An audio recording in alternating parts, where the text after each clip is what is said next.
nihoyatki hammaga salom. Va nihoyatki men bu videoni olaman. Bu videoni olishni 1 yil oldin niyat qilib qo'ygandim. 1 yil o'tdi va mana men video olaman. Men tezroq montaj qilib kanalimga qo'yaman deb niyat qilaman. Bu videoda men o'zimni homiladorligim haqida aytib bermoqchiman. Qanaqa qilib podgotovka homiladorlikka qilganimizni, tayyorgarchilikni va qanday qilib 9 oy o'tganini aytib bermoqchiman. Bu video ikkiga bo'linadi: tayyorgarchilik homiladorlik va homiladorlik.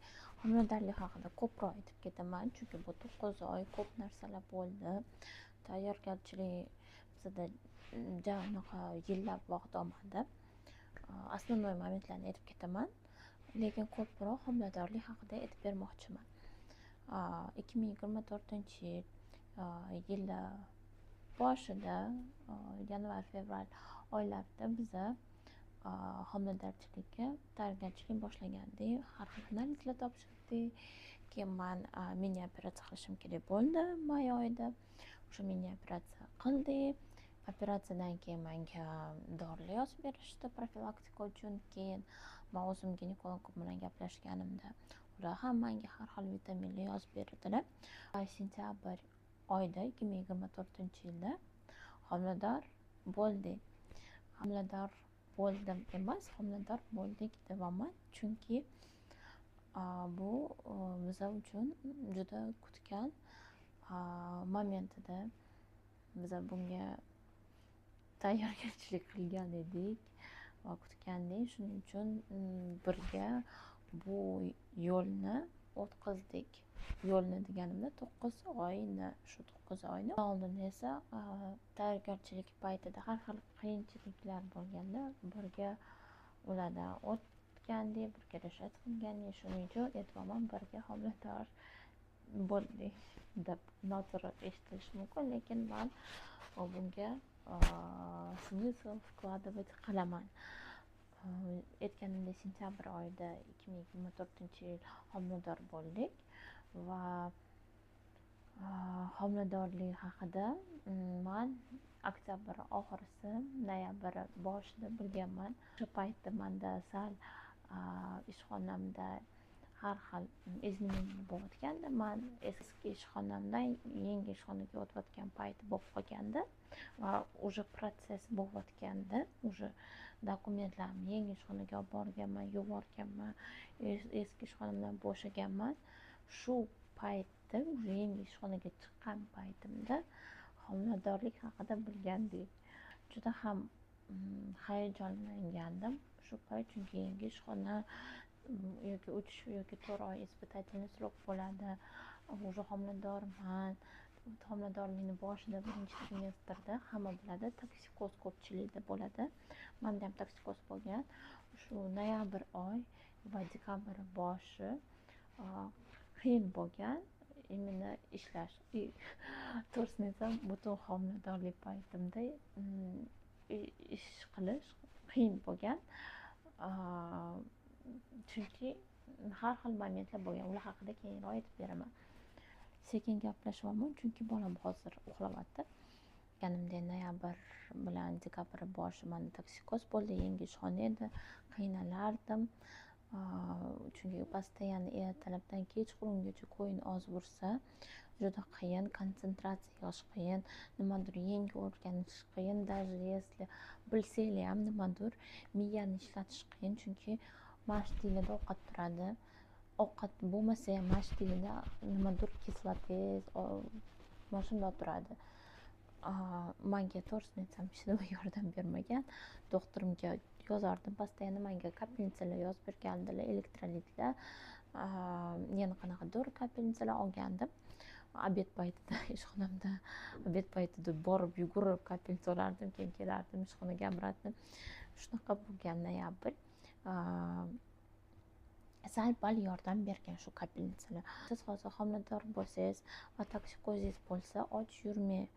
Ovqat yeysiz, qusayotgan bo'lsangiz, baribir ham ovqat yeng. Ovqat yemasangiz, undan battar qorningiz og'rib, o'zingizga yomon bo'ladi. Chunki baribir quvvat kerak organizmga, chunki siz уже faqat o'zingiz uchun emas va balki bolangiz uchun ham vitaminlar berishingiz kerak. Shuning uchun o'zingizni sog'lig'ingiz, bolangizni sog'lig'ini o'ylagingiz kelsa, ovqat yeyishga starаться qiling. Endi aytmoqchi emasman, o'zingizga tiqing, yegingiz kelmasa qusib tashlayotgan bo'lsangiz yeyavering emas, ozginadan yeyish kerak. Chunki birinchi trimestrda bolani miyasi, nervniy sistemasi va eng kerakli funksiyalar organizmi formirovatsiya qilinadi. Aytmoqchi emasman ikkinchi, uchinchi trimestrda unaqa важный deb, lekin birinchi trimestrda 12 haftagacha bu bolani miyasi ishlashi va nervniy sistemasi formirovание bo'ladigan payt.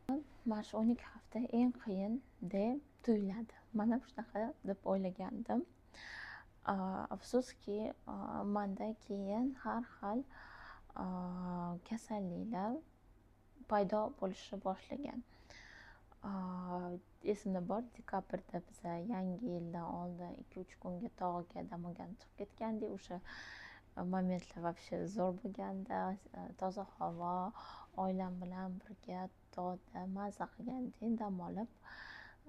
Keyin yanvar kelgan va yanvar o'rtasida men pyelonefrit degan kasallikka uchradim va bu kasallik butun homiladorligim bo'yicha bo'lgan va bu kasallik bilan menda tug'ilishdan keyin problemalar bo'ldi. Seryozni juda. Hozirgacha ham mana shu narsa chiqib qolishi mumkin ora-chorada. Mana shu kasallik pyelonefrit yoki bu sistit. Pyelonefrit bu pochkada bakteriyalar paydo bo'lishi eng tushunarli qilib aytsam, men doktor emasman, to'g'risini aytaman, o'zim tushungandek, qanaqa o'tgandek qilib aytib beraman. O'rtasida mana shu kasallik bo'lib qoldim. Qanaqa bilib qoldim bu kasallik bo'lganimni. Menda hozir balki yoqmaydi bu gaplar. Siydigimda резкий hid paydo bo'ldi, qanaqadir mutniy rang bo'ldi, temperaturam oshishi boshlandi. Analizlar men har oy, to'g'risini aytsam, o'zi har oy emas, o'zini periodi bo'ladi, topshirish kerak. Homiladorlik paytida uchratib turishingiz kerak, topshirishingiz kerak o'zini periodida. Lekin men har oy regularni topshirardim analiz. O'sha topshirganimda qarasak, общий analiz machida menda 3+ bakteriyada turibdi, leykositlarim baland, sliz bor. Bu juda ham yomon narsa. Bu ismi chiqarib yuboradi. Ismi chiqsa, bu bolaga yomon, o'zingizga ham yomon, bolangizga ham yomon. Homiladorlik paytida men nefrolog topdim, nefrologga yubordim, hamma analizlarimni menga doktor yozib berdi, dorilar, antibiotiklar. Buni faqat doktor yozishi kerak, o'zidan o'zingiz dori ololmaysiz. O'sha dorilarni oldim, kapelnitsa oldim. Keyin bakpasev degan analiz bor, bakpasev machi.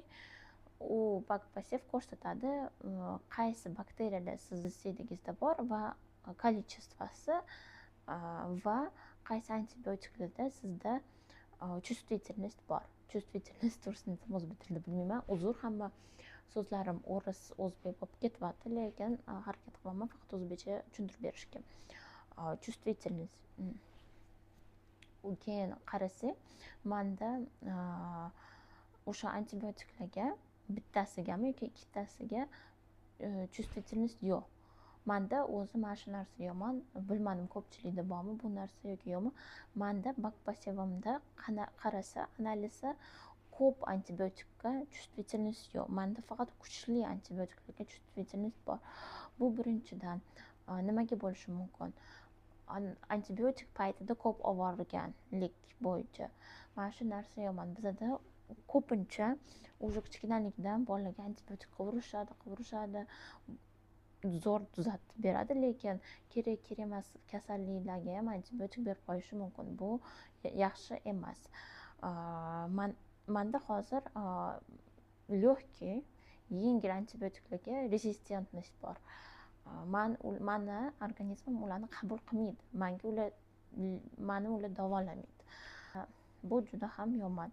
Bu отдельная tema. Hozir vaqt olmayman. Keyin esa o'sha antibiotikimni sal almashtirib berdilar doktorim. Nimaga bakpasev bilan qilinmaganda yozishinglar mumkin. Chunki menda сразу lechение boshlangandi. Bakpasev qarasanglar 2-3 kunda chiqadi. Bir haftada chiqadi. 2-3 kun ham juda важный срок homiladorlik uchun. Juda ham опасный. O'shaning uchun сразу boshlangan. Ikkitami 3 ta antibiotik, ikkitasi menga to'g'ri kelgan, bittasi по-моему to'g'ri kelmagandi. Menga чувствительность yo'q bo'lgan antibiotikim. Mana shunaqa o'tdi. Nefrologim ham yozdilar, urologiyaga borib kelsin deb. Opamlar bilan urologiyaga bordi, u yoqda doktorga uchradi, u doktor lecheniyamni qarab berdi, aytdi, shunaqa lecheniya, keyin mana bu dorini ham ichib tur. U dorini ichida klukva bor. Hozirgacha ichib turaman bir xilda, chunki menda mana shu mochiполовая sistema bilan problema bo'lib qolishi mumkin. Endi esa fevral oyma-oy aytmayman.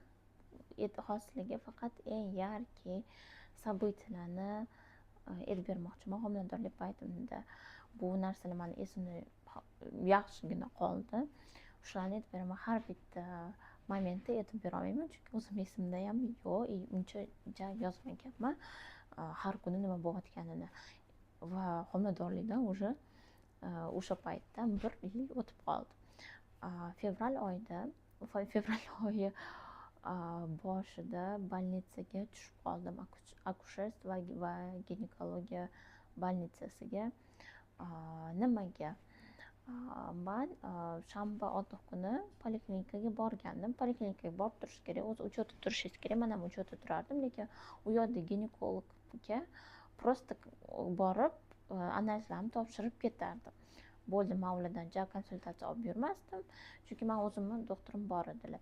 Ko'pchilik shunaqa borib oladi. Menga bu просто qulay emas edi, chunki men doktorim сразу Telegramda yozardilar, отвечать qilardilar. Men ularni taniyman. Poliklinikadagi doktorni taniyman. Shuning uchun o'zim doktorimni qo'ygandim. Haftani o'rtasida menda yana temperaturam ko'tarilib ketyapti. 1 kun, 2 kun, 3 kun. 3-kuni уже meni doktorimga boshqa doktor bilan men tug'ruqni planировать qilayotgan doktorim edilar.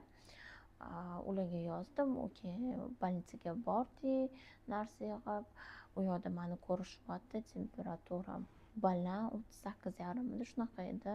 Mazam yo'q, meni сразу olib kirib ketishyapti сохранениеga. Сохранение deyilmaydi, u yerda patologiya беременных degan отдел emas, nima deyiladi? Больницада o'sha etajda patologiya беременных hamma ikki xatli сохранениеda o'sha yerda yotadi. O'sha yerga olib kirib ketishyapti, сразу kapelnitsa dorilar qilishyapti. Kapelnitsa yana boshlashdi menga. Paracetamol сразу qo'yishdi temperaturamni tushirish uchun, chunki bu juda ham xavfli aytganimdek. O'sha yerda keyin analizlar olishgan, hamma narsa qarashsa menda pnevmoniya bo'lgan. Men u yerda 2 hafta yotdim. Boshida menda noto'g'ri yana antibiotik qilishgandi. Chunki men bakpasevimni ko'rsatmaganman, сразу terapevtga. Ular ham bakpasevni kutishgan, ular ham olishgan, сразу bakpasev 2-3 kun kutishgan. Yana menga antibiotik qo'yishgan, u antibiotik menga ta'sir qilmaydi. То есть mana shu 2-3 kun ham temperaturam chiqib turavergan, esimda bor. Lekin meni temperaturam chiqsa сразу boshqa kapelnitsa qilishardi, temperatura tushiradigan. Keyin terapevtga ikkinchi marta borganimda повторный осмотрda o'pkalarimni eshitgan, keyin boshqa antibiotik kuchliroq yozib bergan. Keyin qarashsam yana pochkamni problemasi boshlangan, pyelonefrit. U yerda terapevt aytgan, pulmonolog chaqirgin deb. Pulmonolog kelib ketgan, chunki akusherstvo ginekologiyada pulmonolog по-моему yo'q. Chunki отдельный pulmonolog meni ko'rgan kelib ketgan, rahmatulloh kattakon. Rentgen ham qilishgan o'sha payt. Menda pnevmoniya bo'lgan. o'sha pnevmoniyamni полностью lechение olib 2 hafta qolib ketganman. U yoqda yana qiyin edi. Manda chunki palatamda dush vanna yo'q, tualet bor. Dush vannasiga kirib chiqardim. Ja tez kirolmaysiz, baribir общий dush, общий tualet. Aytmoqchiman, butun anaqa bormaydi, u общий dush bilan tualetga butun tashlaydi, lekin baribir ham 2-3 palata deydi boradi. Отдельный palatada yotganimman. Qiyin bo'lgan, больницada yotish вообще yoqmaydi. O'sha qiyin bo'lgan. Va fevral oxirisiga yaqin больницаdan chiqqanman, tuzalib. Keyin esa menda mana shu paytda yana bitta narsa boshlandi. Bu qonim, koagulogrammam, shunaqa analiz bor. U свертываемость крови, qonning suyuqligi, quyuqligi va boshqa parametrlarni ko'rsatadigan analiz. O'sha analizim почти беременность oxirigacha yomon chiqardi. Juda ham qornimga ko'p ukol olganman, Kleksan va har xil qon разжижающий preparatlarni ichganman. O'sha paytlar уже boshlanganda, yana pnevmoniyadan keyin bu narsa kuchliroq bo'ladi. Menga hamma aytardi, ko'proq suv ich, bu senga pochkangga foyda, qoningga foyda, ko'proq suv ich. O'zim ham ko'p suv ichaman, kam suv ichmayman. U payt вообще ko'p suv ichardim. 2,5 litrcha minimum. Martda esa men juda ham zo'r narsa boshlaganman. Bu yoga для беременных. Ссылкаlarni qoldiraman. Qayerga borganimni, meni instruktorim otlari Natalya Milberger. Juda ham zo'r ayollar. Ular yoga для беременных olib boradilar har xil joylarda. Ularga borishni boshlaganman. Biz meditatsiyalar qilardik, bizga aytib berardilar, qanaqa tug'ruq o'tishini, nimalar bo'lishini, qanaqa rasslablatsiya qilish kerakligini, dard kelganda, mana shu hamma narsalarni aytib berardilar. Zo'r bo'lgan, menga juda ham yoqardi. Tug'guncha borganman yogaga. Aprel oyida menda yana bitta kasallik paydo bo'lgandi. Mart oxirida yoki aprel boshida men nefrologga borgandim. Boshqa nefrolog, yoshlari kattaroq ayol, частный klinikada ishlaydilar. U klinika hozir lokatsiyasi bo'yicha aytaman, Medgaradok tarafda. Men uyim Toshkentning bu chekkasida, Yangi O'zbekistonga yaqin Parkenskiy tarafda. Tushunasizlar, homiladorman, ko'p o'tirolmayman, chunki bellarim rosa og'riydi, pochkada rosa bel og'riydi. Постоянно коленный локтевойda turardim, pozitsiya. Menga taksiga u yoqqa borish mashinada juda ham qiyin. 1 soat почти borish kerak klinikaga, lekin borganman. Ularda o'zlarini chekaplari bor. O'sha analizlarni topshirib, faqat ularga kira olasiz. Analizni topshirganmiz, kirganmiz ularga очередda o'tirib. Keyin ular qarasalar, analizimda pochkamdan tashqari menda показатели, hozir точно aytolmayman, показатели pecheni deydi, bioximiya yomon chiqqan, juda baland. Shu payt men o'sha paytlar kechqurun rosa terlardim, suvda oqardim. Sal qichishim ham bor edi, lekin bilmasdim nimagaligini. O'sha показательlar deb ekan. Ular aytganlar, san borishing kerak, akusherство ginekologiyaga o'sha yerda уже yotgan ekansan, yana borishing kerak, doktoringga uchrashing kerak. U показатель, ALT, AST показательlar bioximiyada juda ham tez oshadi, juda ham. Hozir aytib beraman qanaqa bo'lganligini. U paytda o'sha paytda borganimizda 100 bo'lgan bo'lsa, analiz topshirgan paytimda 100 bo'lgan bo'lsa, ertasi kuni men doktorga kirganman, nefrologga, уже u yoqda oshib bo'lgan. Ertasi kunga inninga biz 3-kuni borganmiz akusherство ginekologiyaga, unda yana oshib ketgan. 3 kun ichida juda ham oshib ketgan bu показатель. Biz borganmiz akusherство ginekologiyaga. Mani xo'jayinimlar bitta infeksionist topganlar. U infeksionist bilan gaplashganlar, nima qilish kerak deb o'sha ular ham направление berganlar va o'sha payt man boshqa ginekologga uchraganman. Ular ham akusherствоda ishlaydilar. O'zimni ginekologimdan uzr so'raganman. Bu har xil vaziyat bo'lib qolgan. To'g'risini aytsam, hozir videoda aytgim kelmayapti bu narsalarni. Mani xo'jayinim aytganlar, mana shu ginekologda endi bo'lasan deb. O'sha boshqa ginekologga уже borganman. Infeksionistga kirganman va o'sha yerda qolganman сохранениеda. Chunki pochkam, jigarim yomon. Ular sразу mani olib qolish kerak bo'lgan, chunki men homiladorman. U yoqda esa mani yotqizishgan сохранениеga. Уже 3-trimestrda 30 haftalik edi. Esimda bor. Boshlashgan sразу lecheniani, yana hamma analizlar topshirish kerak. Aytganimdek, men har oy topshirardim va oxiriga yaqin aytib beraman nima bo'lganini. Lecheniya boshlangan. Mendan kunora qon olishardi. Biokimiyani ko'rish uchun o'sha показательlar tushyaptimi yoki yo'qmi. Bir payt больницada yotganman. O'sha 2-3 kundan keyin olishsa 400 dan oshib ketgan. ASTM ham juda ham baland. Hozir точно ayta olmayman. Qarashim kerak. U ham baland bo'lgan. Norma, по-моему, 30 dan past, 35 danmi past. Men bitta yozib qoldiraman. То есть menda 400 dan уже oshib ketgan. Bu juda ham опасный bola uchun. Вообще bu narsa холестаз беременных degan kasallik. O'sha bitta doktor bilan gaplashganimda so'ragandim, qaysi показатель eng kritikniy? Bu nima degani kritikniy? Qaysi показательdan keyin уже homilani chaqirish kerak? Ular menga aytganlar 500. Menda уже 400 dan oshgan. O'sha payt rosa yig'lagandim, to'g'risini aytsam. Hozir eslasam, hozir ham yig'lab boraman. Keyin esa boshqa dori olib keltirgandim. Yaqinlarimga aytganman, bu o'zbekcha производство ekan, O'zbekistonning производствоsi ekan, menga buni olib kelib beringlar iltimos. Doktordan so'ragandim. O'sha lecheniya yozgan doktordan, "Men dorini ichsam bo'ladimi?" deb. "Ha, ichsang bo'ladi" degan. Men shu dorilarni kapelnitsani olib, men dorimni ichganimdan keyin показательni tushira boshlagan. 2 hafta u yoqda yana qolib ketganman. Больницada yotib 2 hafta qolib ketganman. 2 hafta o'sha yerda lecheniya olganman. Chiqqanimda уже aprel oxirida edi.